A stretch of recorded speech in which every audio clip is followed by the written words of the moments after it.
Senator Rand Paul from Kentucky came out to Montana this weekend to campaign for State Auditor Matt Rosendale in his U.S. Senate race against incumbent Senator Jon Tester. Paul talked about constitutional liberties and fiscal responsibility.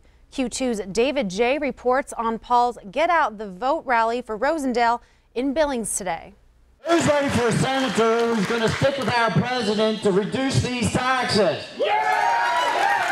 Who's ready to have a senator who's going to help our president enforce our border laws and secure our nation? State Auditor Matt Rosendale spoke for a short time, and then he introduced Senator Rand Paul.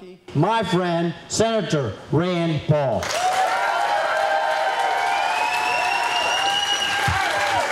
Jon Tester has not done one thing to keep government out of your lives or out of your pocketbook. He has been sending more and more and more of your money to Washington.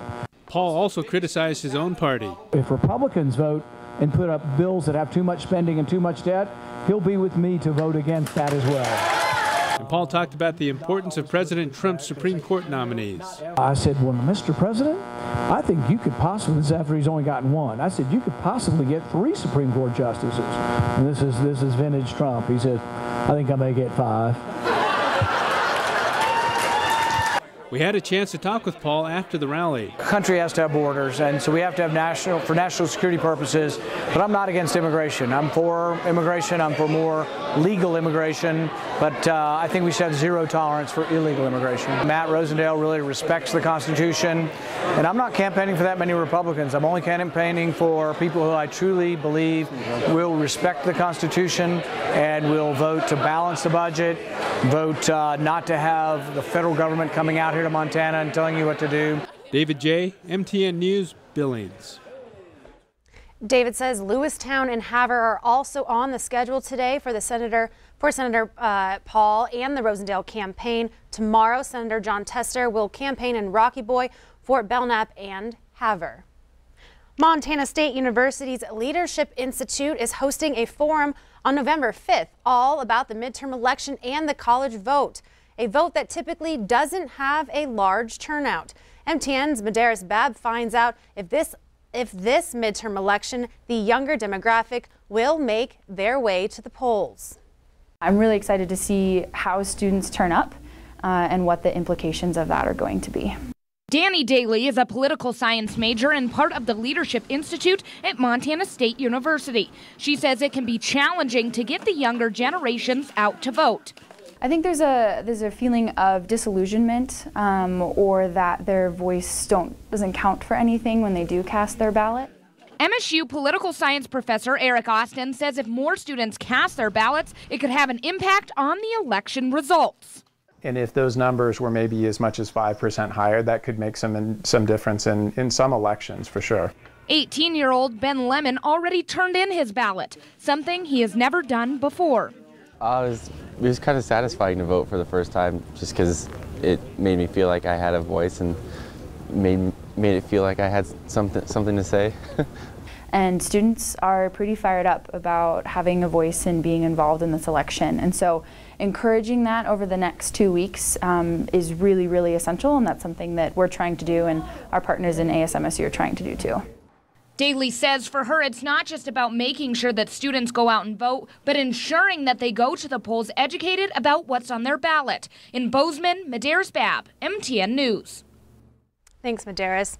Montana's outdoor economy has been booming in the last few years, and as Winston Greeley shows us in this week's Outdoor Report, hunters and anglers are a big contributor to this growing economy.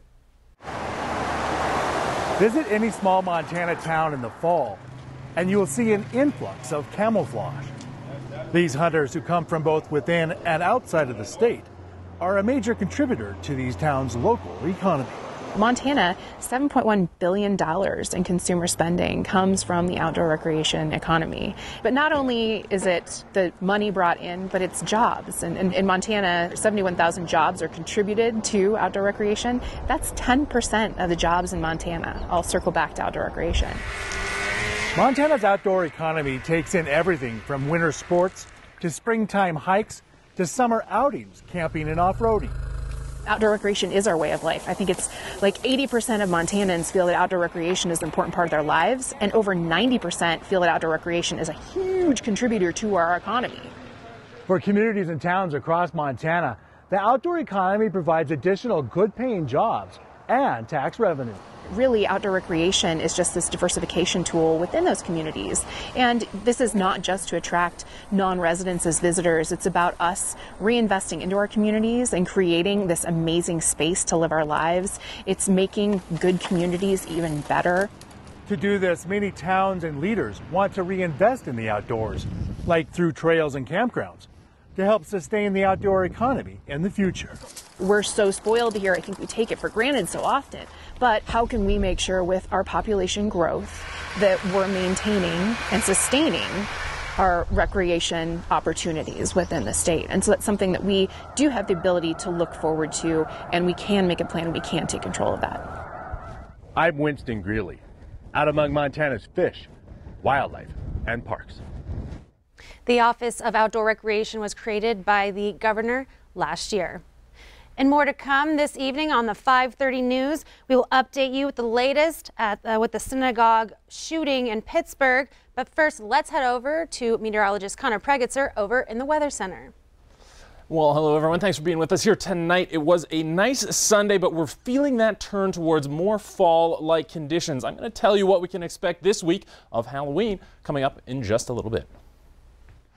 You're watching MTN News with Zoe Zandora, Storm Tracker Weather with Connor Pregitzer, and Sports with Casey Conlon. This is the 5:30 news on Q2, Montana's news leader.